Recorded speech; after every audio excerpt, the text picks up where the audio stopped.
আসসালামু আলাইকুম দর্শক, দেখতে পাচ্ছেন আপনারা কালো কালো পানিতে অনেকগুলো এইভাবে পানির নিচে ডুবে আছে। দেখুন ওই যে আরেকটা, দেখেন এগুলো হচ্ছে মহিষ বলে। এগুলো অনেক গরমের মধ্যে, এই গরমের মধ্যে সবসময় এরকম পানিতে ডুবে থাকে। ডুবে থাকলে তাদের শরীর স্বাস্থ্য ভালো থাকে। অনেক মহিষ এখানে আছে, এই দেখুন এই মহিষগুলো এখানেই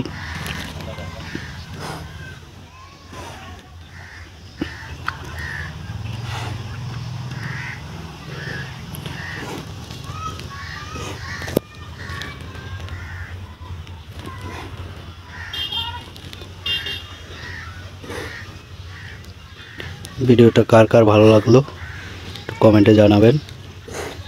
আমি আপনাদেরকে দেখাইলাম ওই যে ওই মহিষটার শিংগুলো কিন্তু অনেক সুন্দর। ওই মহিষটার শিংগুলো অনেক সুন্দর, এই দেখুন।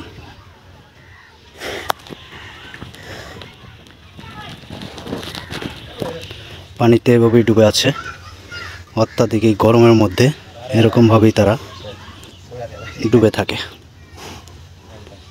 ভিডিওটা ভালো লাগলে লাইক কমেন্ট শেয়ার করবেন। দুইটা মহিষ একসাথে।